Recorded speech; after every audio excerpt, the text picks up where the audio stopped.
अनंत कोटि दंडवत सतगुरु देव को। अपना पिछला विषय चल रहा है स्वरूप गीता के माणिक मोती की तीसरी आख्यायिका उदालक ऋषि का उपदेश।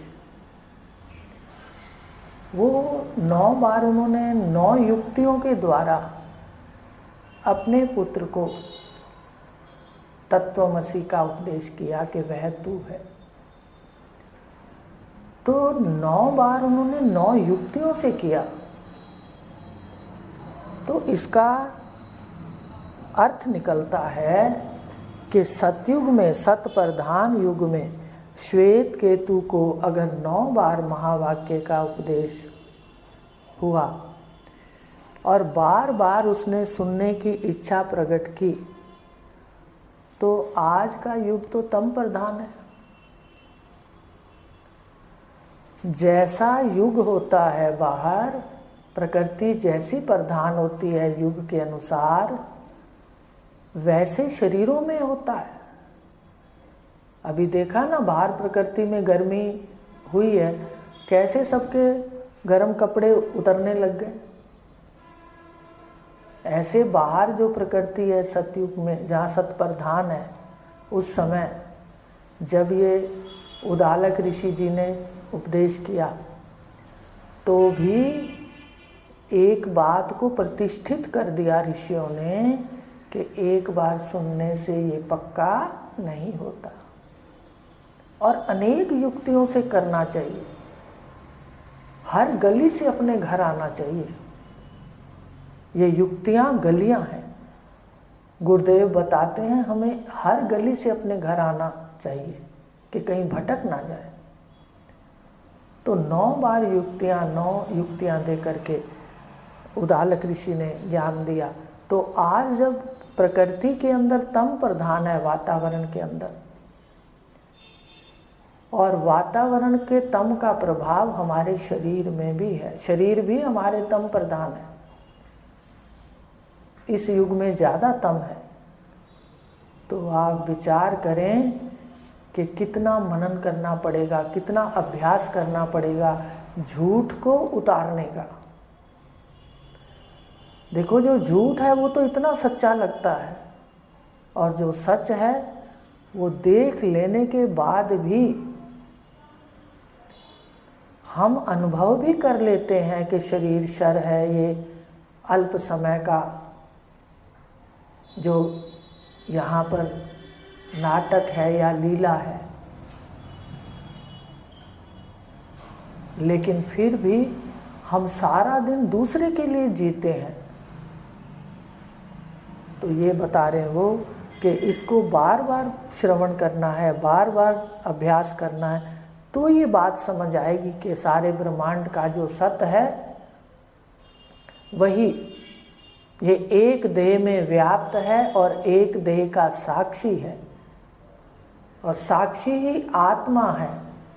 और हे सौम्य, वह व्याप्त जो सत्ता है वो तू है। सारे में जो व्याप्त सत्ता है वो तू है। मन के पीछे मन का साक्षी, अंतःकरण का साक्षी और अंतःकरण में प्रतिबिंब मैं। बस यही तो झगड़ा है। साक्षी तो छूटा छुटाया है, और जो प्रतिबिंब है, ये जो बोल रहा है, मैं कर रहा है, ये सारे अंतःकरण के बंधनों से जकड़ा हुआ है। जितने अंतःकरण के धर्म है, पाप पुण्य, दुख सुख, मेरा तेरा, भूख प्यास, जन्मना मरना, ये सबको ओढ़ लेता है ब्रह्म का स्वरूप।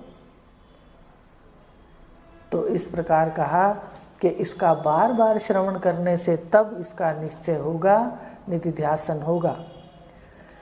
जीवन पर्यंत उनका सहज में साधक एक बार ज्ञान सुनने से बात नहीं समझ सकता। बार बार इस रहस्य को समझने के लिए गुरुदेव के पास आना है, बार बार श्रवण करना है। अपने आप भी हमें नहीं दिखता। देखो, कई बार आता है कि उपनिषद तो पहले भी पढ़े थे, अब देखो गीता पहले भी पढ़ी थी, पर आज देखो पढ़ते हैं तो उसमें क्या क्या दिखता है। तो इसलिए बार बार अभ्यास हो। श्रवण जीवन पर्यंत, मनन जीवन पर्यंत, निधिध्यासन की भी जीवन पर्यंत आवश्यकता है। तीनों काम जीवन पर्यंत करने। चुपचाप आके जैसे रोज खाना खाते हैं वैसे ही एक मन की खुराक है, रोज इसको खिलाना है। सत्य, ये झूठ चरता रहता है सारा दिन, इंद्रियां झूठ में विचरण करती हैं, मन सारा दिन झूठ चरता रहता है। इसको सत्य, वो हटा करके सत्य देना है, तो सदा करना पड़ेगा। जीवन पर्यंत श्रवण, जीवन पर्यंत मनन और जीवन पर्यंत निधिध्यासन। अभी आपको बताया ना कि नाना करते भी जीवन पुण्यमय हो जाएगा। नियम से संध्या, नियम से वंदना परमात्मा की, फिर सच्ची भक्ति होनी शुरू हो जाएगी। पहले उपासना, लेकिन बाद में स्थिति हो जाएगी। तो अब वो बता रहे हैं कि इस प्रकार सतगुरु द्वारा एक बार अपना स्वरूप साक्षात कराने पर भी विषयों की आसक्ति कि बार बार हमारे जल से बने चित्त पर काई आ जाती है, हमारे विषय पर चित्त पर काई आ जाती है बार बार।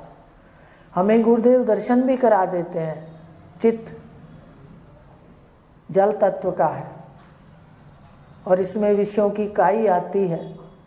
तो चित्त में जो प्रतिबिंब है, मान लो शीशे में प्रतिबिंब है आपका, शीशा अगर मैल से युक्त है, मैल से ढका है, तो आप होते हुए भी सामने खड़े हो फिर भी शीशा नहीं दिखाता। ये फर्क है। मलिन अंतःकरण हो जाता है विषयों के कारण, रोज के व्यवहार के कारण। इसलिए रोज महावाक्य का, गुरुदेव के वाक्यों से झाड़ू लगाना चाहिए। तो ये नहीं है कि ये हमने सुन लिया, हमें साक्षात भी हो गया, हमें समझ भी आ गई कि देह नहीं हूँ, देह मरण धर्मा है। लेकिन फिर भी अगर हम विषयों में रह करके श्रवण मनन नहीं करते आत्मा के ज्ञान का, तो फिर से देह में बार बार आ जाते हैं। तो इसलिए ये अभ्यास जरूरी है। इसको, काई को हटाने के लिए अनेक युक्तियां सतगुरु देव देते हैं। देखो रोज नई युक्तियां होती हैं, ज्ञान वही है। श्लोक तो भगवान की गीता में 3 ही है, 3 ही बात कही, क्षर अक्षर और पुरुषोत्तम, परा अपरा और अखिल मैं, क्षेत्र क्षेत्रज्ञ और ये। लेकिन देखो आज तक ही समझ नहीं आ रहा कि भाई ये खेत है और तू माली है, कर्म बीजने वाला, और जो साक्षी है वो कर्मातीत है। बात समझ रहे हो? तो कर्म जो मन वाला, बुद्धि वाला जो ये है क्षेत्रज्ञ मैं, तुम इसके भी साक्षी हो, कर्मातीत हो। लेकिन 3 बातें ही देखो हम रोज सुनते हैं, पर बात बार बार मस्तिष्क से फिसल जाती है। इसलिए दैनिक श्रवण मनन और निधिध्यासन, क्योंकि रोज युक्तियां मिलती हैं, रोज तरोताजा हो जाते हैं। तो कहा एक बार साक्षात कर लेने पर, कलयुगी साधक का एक बार साक्षात कर लेने पर भी स्वरूप का दृढ़ निश्चय नहीं कर सकता। उसे श्वेत केतु से भी अधिक बार श्रवण करने की आवश्यकता है। आवश्यकता, मुझे तो लगता है भाई आवश्यकता है बार बार श्रवण की। अंतःकरण जो यहाँ आकर पुण्य वृत्तियाँ बनेंगी बैठने से, उससे अंतःकरण शुद्ध होगा। तो आपको बताया है कि आप अपने मन को देखो कि कोई भी नकारात्मक बात आने ना पाए, और आए तो अपना शब्द शुरू कर दो, या फिर अपने श्वास चल रहे हैं उसको देखना शुरू कर दो, उसकी बात ना सुनो मन की। तो बता रहे हैं कि अधिक बार सुनने की आवश्यकता है। यह आख्यायिका इसी विचार की ओर इशारा करती है। ये 9 बार जो उपदेश है किस ओर इशारा करता है कि भाई तुम्हें भी एक से अधिक बार उपदेश की आवश्यकता है। सांसारिक उलझनों को छुड़ाने का एकमात्र साधन आत्मज्ञान है, ऐसा जानो। तो जानने मात्र से सारे सर्व सुखों की निवृत्ति, दुखों की निवृत्ति और परम आनंद अपने स्वरूप की प्राप्ति। आप फिर लेते हैं आज नया। ये समझ आ गया, 9 बार तो आप सुन भी लेते होंगे, पढ़ भी, ये भी समझ आ गया कि हमें बार बार सुनना है। क्योंकि सतयुग में ही अगर 9 बार सुनने की प्रथा कर दी अनेक युक्तियों से, तो कलयुग में तो रोज ही हमारे जो बाहर का व्यवहार है उसमें हमारे चित्त के ऊपर मिट्टी पड़ रही है, मन के ऊपर शीशे के ऊपर मैल पड़ रही है विकारों की। तो इसलिए आगे ले लेते हैं। अब आज चौथी आख्यायिका है कठोपनिषद की। यमाचार्य का नचिकेता को उपदेश। यम आचार्य हैं और नचिकेता साधक है, उसको उपदेश है। तो इसमें पढ़ लेते हैं। एक समय गौतम वंशीय वाजश्रवा के पुत्र उदालक ऋषि के विश्वजीत नामक यज्ञ करने का, देखो अलग अलग ऋषियों के पुत्र है ना, ये कौन से वंशज हैं उदालक ऋषि? ये हैं गौतम वंशीय, ठीक है। गौतम वंश के वाजश्रवा के पुत्र, जो अपन पहले उदालक ऋषि जी का सुना है उपदेश, वो आरुणि ऋषि के हैं, पता है ना आपको, ठीक है। और ये हैं वाजश्रवा के पुत्र उदालक ऋषि ने विश्वजीत नामक यज्ञ का विचार किया। इस यज्ञ में यजमान यज्ञ करने वाले को अपना सब कुछ दान करना होता है। देखो जो यज्ञ किया उसमें कौन सा यज्ञ था? इस यज्ञ का एक लक्षण है कि सब कुछ उसको दान करना होता है। पर आपको एक बात बता दें, एक हिस्सा पुत्र के लिए भी रखना होता है, अपने पास नहीं रखना होता, बाकी पुत्र के लिए भी रखना होता है। सब कुछ दान करने की प्रथा में संपत्ति का एक भाग अपनी संतान के लिए भी रखना होता है। उदालक ऋषि के पास पशुधन भी बहुत था। पहले पता है कौन सा धन हुआ करता था? ये सोना चांदी पशु, ये पशुधन ज़्यादा होते थे। तो पशुधन भी उसके पास बहुत था। उसने दान करने के निमित्त बूढ़ी गायों को चुना और दुधारू गायों को अपने पुत्र की संपत्ति के लिए रख लिया। देखो मोह जाग गया ना, दिखावा तो कर दिया। रजोगुणी व्यक्ति क्या करता है? वो जो पूजा पाठ भी करता है तो बाहर ही घंटा बजाता है कि मेरे को देख ले कि मैं आज आरती कर रहा हूँ। समझ रहे हो? अगर मन के अंदर ये भाव आते हैं कि दान कर रहे हैं, पूजा कर रहे हैं, कोई देखे तो समझ लो रजोगुणी है, और वो दान भी बट जाता है और पूजा पाठ भी बट जाती है, वो उतना फल नहीं लाती। भगवान ने गीता के अंदर कहा है कि लोग देखें इसलिए दान हो, लोग देखें इसलिए आरती पूजा पाठ हो, तीर्थ हो, वो गलत है। तो वाजश्रवा इसके पुत्र ने, उदालक ऋषि ने क्या किया? उन्होंने दान तो किया पर उनको मोह आ गया, ठीक है। उन्होंने चुन करके ना जो दुधारू गायें थी, ठीक है, वो तो रख ली बेटे के लिए हिस्से में, ठीक है। और जो गायें दूध देना बंद कर गई, बूढ़ी हो गई, उन्होंने उधर कर दी। दूसरी भी दी होंगी पर ज़्यादा उन्होंने क्या किया? उन्होंने बेटे के लिए बिल्कुल स्वच्छ गायें दूध देने वाली गाय चुन के रख ली कि बेटे के हिस्से में जो रखना है वो इसमें से ही रखेंगे।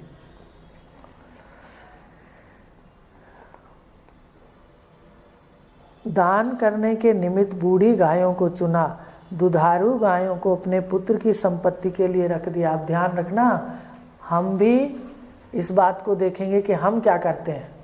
बात आ रही है समझ में?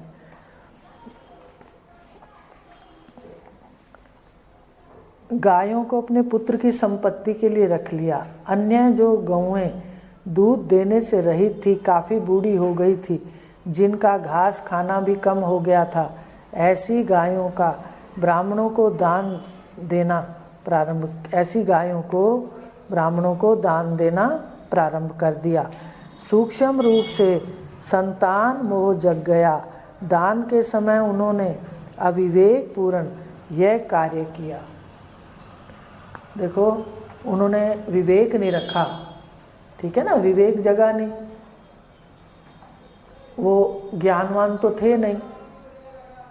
उन्होंने क्या किया, यज्ञ तो किया, पर जो उसकी विधान था कि भाई कुछ हिस्सा रखना है, बाकी सब कुछ दान करना है, तो उन्होंने अच्छी अच्छी गायों को रख लिया और जो बूढ़ी थी उनको दे दिया, दान में देने लग गए। वे गायें उनके लिए लाभदायी नहीं थी, वो ब्राह्मणों को देने लगे। अब आप बताइए, जब शुरू में कहानी पढ़ी तो एक ही बात मन में आई कि भाई जो गायें जाके ब्राह्मण को दुख देंगी तो वो दुख किसके हिस्से में आएगा? आप मनन करके आना। इसलिए बहुत ध्यान देने की आवश्यकता है कि जो चीज हमारे लिए अच्छी नहीं है, ठीक है, मान लो हमारी नज़र में वो खराब है, तो हम वो किसी को ऐसे दान में ना दें। और किसी को मान लो कोई चीज़ देते भी हैं तो उसको कह के दें कि भाई ये चीज़ ऐसे इस वजह से हमने नहीं प्रयोग की, आपको अगर ये सेट बैठती है तो आप ले लो, तब पाप नहीं है। नहीं तो जो अच्छी नहीं है, हमें अच्छी नहीं लगी, हम दूसरे को दान दृष्टि से दे दें या वैसे दे दें, तो वो लाभ नहीं होता। तो ये भी वैसे है कि ब्राह्मणों को दिया तो सही, गाय तो चुनी, अभी दी नहीं, अभी चुनी है, उसमें उनकी वृत्तियों का पता चल गया कि पुत्र मोह जाग गया। उदालक ऋषि का एक नचिकेता नाम का ही पुत्र था और बड़ी मुश्किल से मिला था, उन्होंने बड़े यज्ञ करके लिया था, एक ही पुत्र था। वह उदालक ऋषि को देवताओं की कृपा से प्राप्त हुआ था, पूजा पाठ करके लिया था, मन्नतें मांग मांग कर। वह बालक बालपने से ही सौम्य और धार्मिक वृत्तियों वाला था। भाई पूजा पाठ से जो संतान होगी तो धार्मिक ही होगी, ज़्यादातर तो ऐसे ही होता है। तो धार्मिक था वह बालक, बालपने से सौम्य और धार्मिक वृत्तियों वाला था, संत की तरह शांत और गंभीर था।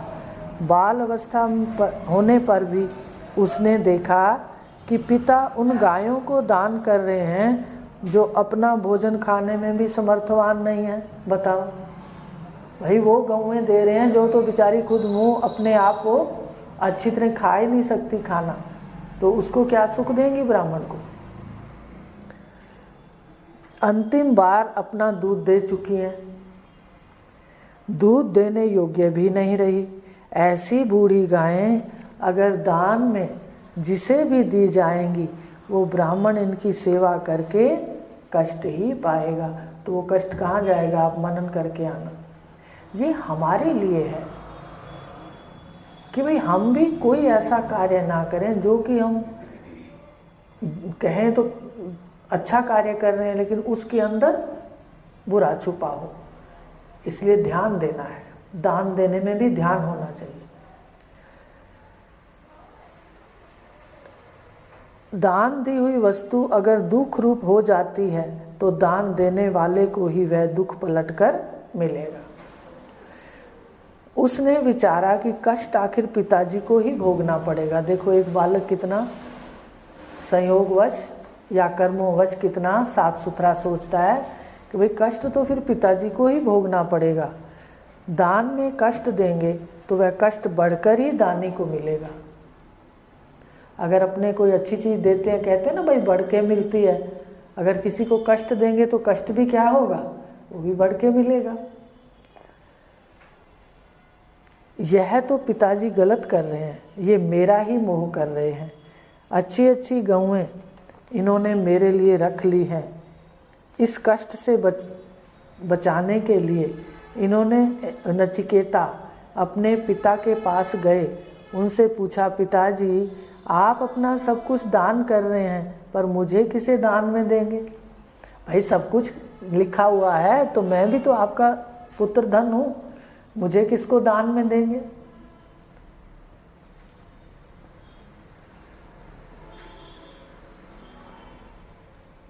यह सुन पिताजी उदालक चुप रहे। नचिकेता ने दूसरी बार दोहराया। एक बार वो चुप हो गए, नहीं अनसुना कर दिया। दूसरी बार फिर कहा, परंतु पिता ने फिर भी कोई उत्तर नहीं दिया। अब तीसरी बार नचिकेता ने प्रश्न दोहराया कि पिताजी आप मुझे किसे दान में देंगे? तो यह सुनकर पिता को क्रोध आ गया, उसको गुस्सा आ गया कि बार बार कह रहा है किसको दान में देंगे।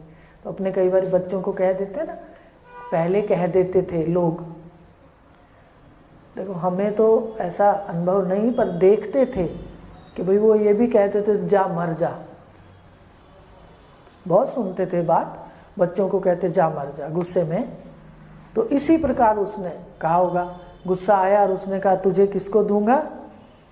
यह वाक्य सुनते नचिकेता उसने कहा मैं तुझे मृत्यु को दूंगा, माने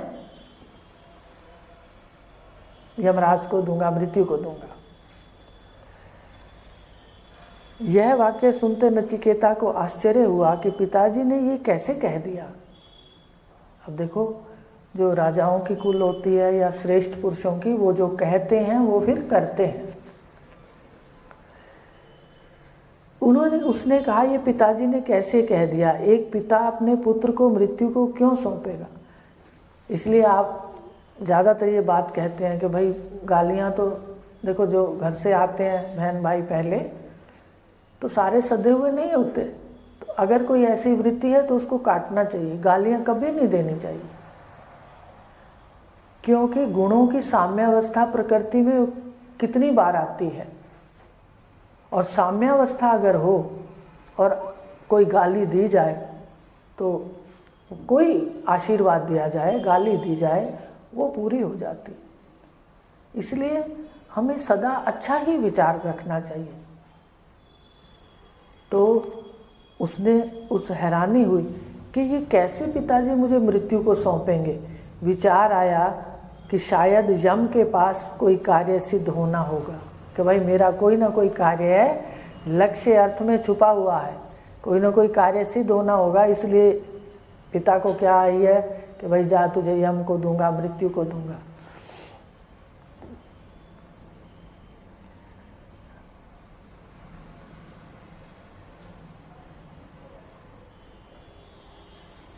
शायद यम के पास कोई कार्य सिद्ध होना होगा, तभी ऐसा हुआ है। इधर उदालक ऋषि ने क्रोध के आवेश में ऐसा कहा, तो कह तो दिया, परंतु वे पश्चाताप में पड़ गए कि ये क्या हो गया। गुस्से में बोल तो दिया, ठीक है, अब बाद में पश्चाताप हुआ, क्योंकि अब ये बात पूरी करनी पड़ेगी। अभी बताया ना कि राजा महाराजा ऐसे नहीं बोलते, श्रेष्ठ पुरुष भी ऐसे नहीं बोलते। वो जो कहते हैं ना, नाप तोल के कहते हैं, फिर वो करते हैं वैसा। तो उनको पश्चाताप हुआ, ये क्या हो गया। नचिकेता को यम को नहीं देना चाहते थे वह। साथ ही इस यज्ञ का यह नियम भी होता है। देखो, यज्ञ में भी नियम है, कोई पुण्य काम करते हो, घर के अंदर कोई अनुष्ठान करते हो, तो क्रोध नहीं होना चाहिए, ये याद रख लेना।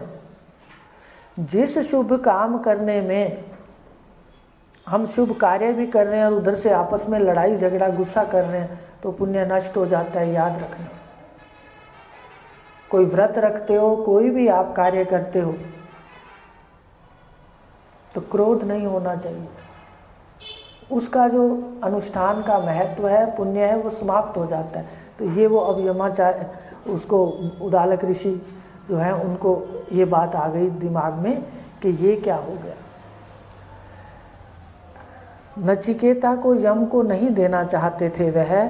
साथ ही इस यज्ञ का एक नियम भी होता है कि यजमान अगर यज्ञ काल में क्रोध करता है तो वह यज्ञ करने का अधिकारी नहीं होता। अब जो आए बैठे थे ना वो कहेंगे भाई आप अधिकारी नहीं हो, अब वो जाएंगे वापस। देखो क्रोध का बताए कि कितनी नुकसान है व्यक्ति को, बिना विचार के कोई बात करते हैं। तो संयम बहुत जरूरी है। आपको डायरी में लिखवाया था, फिर लिख लो। बात आती है जब बात याद आ जाती है, क्षमा और सहनशीलता। सामने वाले के गुण अपने अपने हैं सबके। जो श्रेष्ठ वृत्ति वाले हैं वो क्षमा और सहनशीलता सदा अपने पास रखते हैं, तभी जीवन में सफल होते हैं। ये याद रख लेना, इसलिए डायरियों में लिख लो। लिखा हुआ क्यों लाभ देता है? जब पन्ना खोलेंगे, किसी दिन खोलेंगे, वो सामने आ जाएगा। अब कब के देखो बीजी महाराज के समय, महाराज जी के समय की बातें लिखी हुई हैं, खोलते हैं बड़ा आनंद लगता है। इतने सुंदर शब्द और इतना दिखता है कि देखो कैसे लिखा हुआ कितना सुख देता है। तो ये बातें मन का स्वभाव है, वो बुराई को जल्दी ग्रहण करता है, अच्छाई को देर से। उसका सबसे बड़ा उदाहरण है कि गली में बच्चे खेलते हैं, कितनी जल्दी गालियां सीखते हैं, और आप उनको रोज चरण छूना सिखाओ, सुबह उठ करके जय श्री कृष्ण, जय श्री राम, जो भी आपका इष्ट है उसको अगर बोलना सिखाओ तो बहुत देर से सीखते हैं। तो इसलिए ये हमारे जीवन में लिखी होनी चाहिए, बातें पढ़ी होनी चाहिए, बार बार रीडिंग लगा लो, कभी कभी जैसे निकालोगे याद आ जाएगा। क्षमा और सहनशीलता।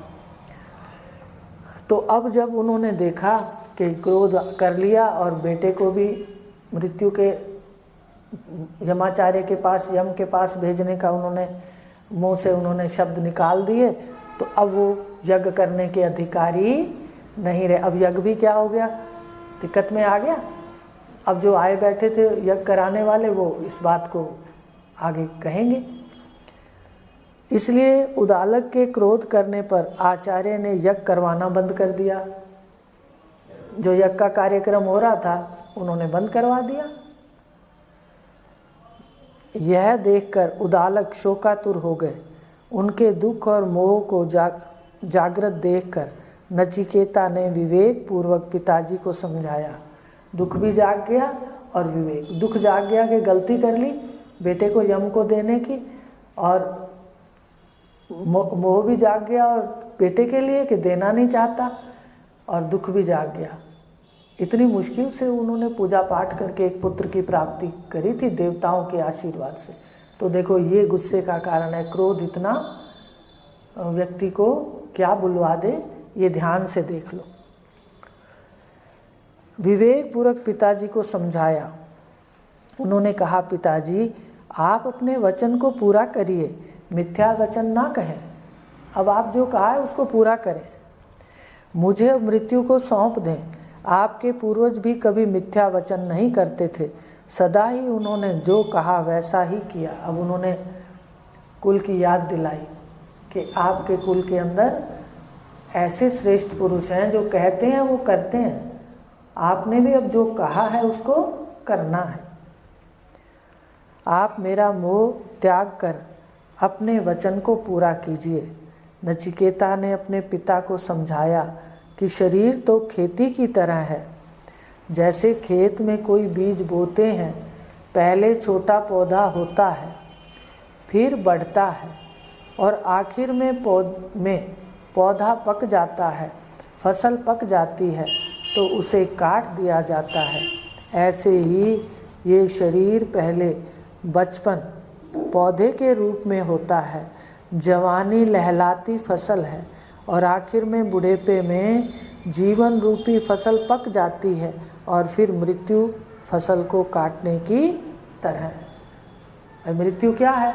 मान लो जो बीज बोए थे कर्मों के, भगवान ने भी 13वें अध्याय के अंदर कहा है, हे कौन्तेय यही देह खेत है और तू इसका माली है, बीज डालने वाला, इसको जानने वाला क्षेत्रज्ञ है। और क्षेत्रज्ञ को मैं कहा, मैं क्षेत्रज्ञ है, जिसका नाम मैं है ना, मैं बोलता है, मैं उसको क्षेत्रज्ञ कहा, चेतन को, जीव को।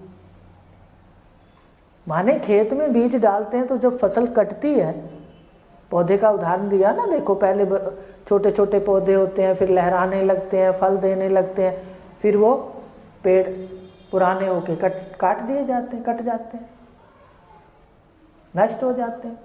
ऐसे शरीर है। तो उन्होंने उदाहरण दिया कि इसकी 3 अवस्थाएं हैं, बचपन भी है, जवानी भी है और बुढ़ेपा। बुढ़ेपे में जो कर्म करके आया था ये जीव, जिसके कारण शरीर मिला था, वो सारे इसने भोग लिए, माने फसल काट ली। इसलिए आपको बार बार कहते हैं कि कम समय में भी रोज अच्छा करो। हमें पता चल गया, हम तो जाग जाएं। अरे उनकी चिंता क्यों करते हैं, वो तो अपना प्रारब्ध लाए हैं, हम केवल शुभकामनाएं दें बस। आप अपना वर्तमान देखो कि रोज क्या किया, तन मन धन तीनों से अपने लिए कुछ करो। संध्या वंदना इतनी दृढ़ता से करो, रोज पुण्य का कोई ना कोई कार्य होना चाहिए। अब वो पुण्य का कोई कार्य, ये सबसे बड़ा पुण्य का कार्य है, श्रवण मनन निधिध्यासन और महावाक्य का जो बार बार चिंतन है, मैं आत्मा हूँ सच्चिदानंद। उसके लिए संध्या में गीता, ब्रह्म प्रकाश और गुरु वंदना। तो ये परमात्मा के लिए हम परमात्मा को चाह रहे हैं, मांग नहीं रहे कि कुछ मुझे ये दे दे तभी संध्या करूंगी या करूंगा। तो ये जीवन का अंग होना चाहिए। तो ध्यान होना चाहिए हमारे को कि जीवन तो इतना ही है, 24 घंटे में क्या करते हो, कितने घंटे अपने लिए देते हैं, होना चाहिए ना हिसाब। तो जो व्यापारी अपने लेन देन का हिसाब नहीं रखता, वो घाटे में आता है। इसलिए लेन देन का रोज हिसाब। तो बता रहे हैं कि उसने विवेक किया, पिता को समझाया खेत का उदाहरण देके कि भाई खेत ये शरीर है, एक दिन तो इसने कटना ही है, तो आप क्या करो, आज जो कहा है वही पूरा कर दो। भाई एक दिन तो इसने मरना ही है, तो आज ही जो आपने कहा है कि तुम्हें मृत्यु को दूंगा, तो फिर मुझे मृत्यु को दे दो।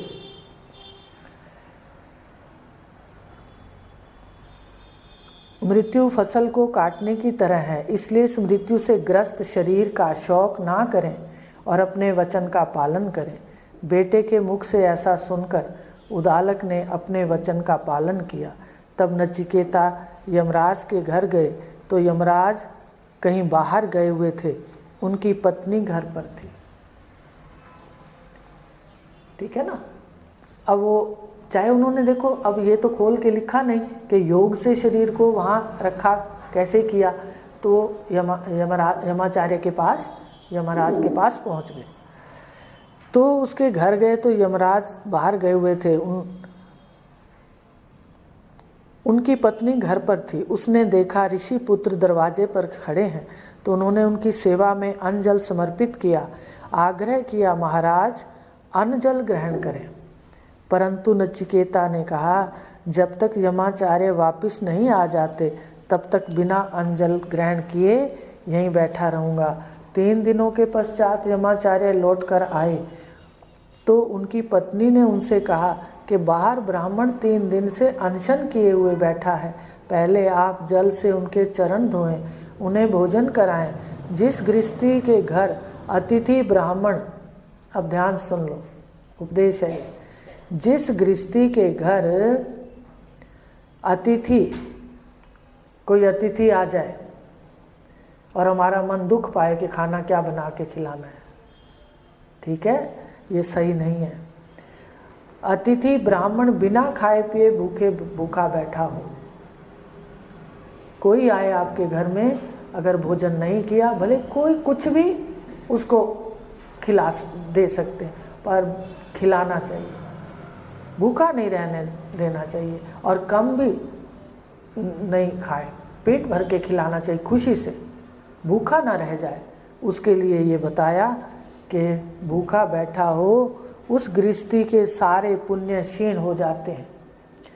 उनके सदकर्म कुआं खुदवाना, बावली बनवाने आदि सभी सदकर्म नष्ट हो जाते हैं। उनकी संतान भी कष्ट पाती है।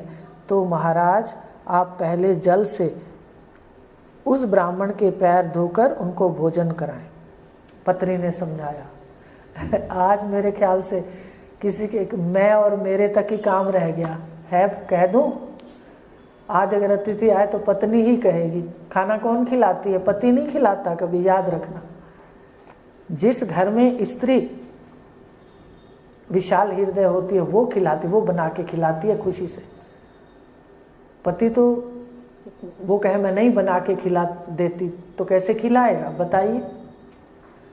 तो ये ध्यान देना है कि कोई अगर अतिथि ब्राह्मण भूखा हमारे घर आ गया और वो बैठा है तो हमें उनको खाना देना है, नहीं तो सदकर्म नष्ट हो जाते हैं। ये बात। यमाचार्य ने नचिकेता के पास आकर कहा, तुम हमारे अतिथि हो, आपने 3 दिन भूखे प्यासे रहकर मेरा इंतजार किया, इसलिए मेरे से 3 वर मांग लो। मैं तुम्हें 3 वर देता हूँ, जो चाहो मांग लो। नचिकेता ने यमाचार्य से कहा, महाराज पहला, अब देखो इतना ही पढ़ेंगे पर ध्यान से सुनना, कितना वो बालक चतुर है, उम्र कम है।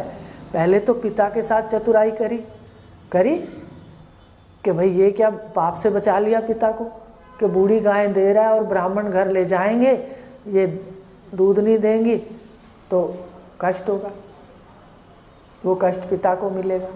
उसको बचाया, अपने लिए श्राप लिया। अब यहाँ आए तो अब देखो क्या मांगते हैं, कितनी चतुराई है, ध्यान देना। जो चाहो मांग लो। नचिकेता ने यमाचार्य से कहा, महाराज पहला वर मांगता हूँ, जब मैं, देखो क्या कहा, जब मैं अपने पिता के पास लौटकर जाऊं, माने मृत्यु से क्या मांग लिया बताइए। पिता के पास तो जिंदा ही होके जाएगा, मरा हुआ तो नहीं जाएगा ना। देखो कितनी बड़ी बात, एक बात में क्या क्या छुपा है।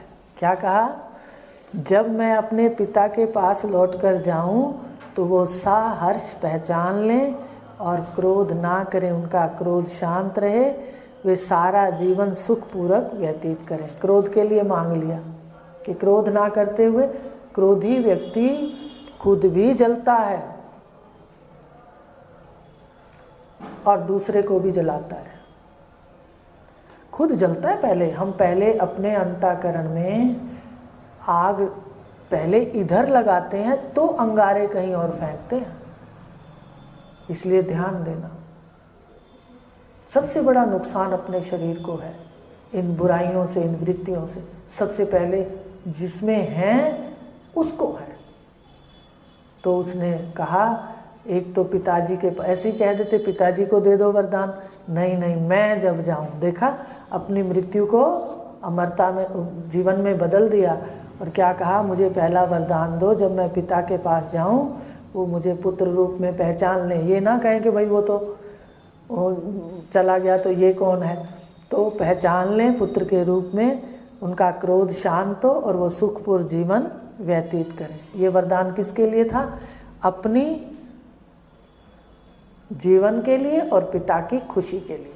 पुत्र को देख के पिता भी तो खुश होगा ना, जिंदा पुत्र को देख के। इस लोक में आपको बताएं, पहले भी बताया होगा कि जिसकी उत्तम संतान होती है उसकी जीत होती है व्यवहारिक सत्ता में, याद रखना, परमार्थिक की बात नहीं कर रही हूँ, यहाँ पुत्र मोह की बात आई है तो आपको बता रही हूँ। इसलिए संतान अगर संस्कार से युक्त है और अच्छे कार्य करती है तो उसकी जीत है माता पिता की, ऐसा कहते हैं। तो इस प्रकार पुत्र ने पिता के लिए सुख मांग लिया कि मुझे देखकर क्या हो जाएंगे पिताजी, खुश हो जाएंगे, और उनको शांत रहने का वरदान दे दो। अब पहला तो मांग लिया, ठीक है, और दूसरा क्या मांगा, यह 3 वरों में मेरा पहला वर है। देखो जता दिया कि मेरा पहला वर है, एक ही मांगा अभी, खुद का भी इतना कुछ मांग लिया और पिता का भी मांग लिया, और सुख पूर्वक भी रहे, मतलब सब धन धान्य ऐश्वर्य से युक्त रहे। यमाचार्य ने कहा, नचिकेता जब तुम घर जाओ तो पिता तुम्हें पहले जैसे व्यवहार करते हुए नचिकेता के रूप में पहचान लेंगे कि तुम उनके पुत्र हो। शेष सारी आयु शांत चित्त और सुखपूर्वक व्यतीत करेंगे। ये पहला वर मैंने तुझे दिया। ठीक है, 3 वर देख लेते हैं कैसे हैं। तीसरा तो बड़ा है, दूसरा भी देख लेते हैं। ऐसा ही होगा, ये मैंने तुझे दिया। यह वर पाकर नचिकेता ने कहा, आचार्य स्वर्ग लोक बड़ा सुखदायी है। ये पढ़, बस इतना देखेंगे। अब पहले इस लोक की बात मांगी, मृत्यु लोक का सुख मांगा, स्वर्ग लोक की बाद में बात करेंगे, इतनी बात कर लेते हैं। देखो, पहले वर में उसने मृत्यु लोक के अंदर जो जगत है जहाँ हम आके रह रहे हैं, इसमें दुखों से बचने के लिए और सुखों की प्राप्ति के लिए पहला वर मांग लिया। माने ये लोक उसने क्या कर लिया, अपना सुखी कर लिया। अभी देखो तीनों लोग करेगा, अब बताएंगे कि दूसरा फिर कैसे वो स्वर्ग की कैसे बात करेगा। तो इस प्रकार आज अपन इतना ही लेंगे। तीसरे में आत्मज्ञान है, वो धैर्य से लेंगे। आज इतना ही लिया आपने कि देखो मांगने की भी विधा, मांगने की भी जो तरीका है वो भी विरलों के पास है।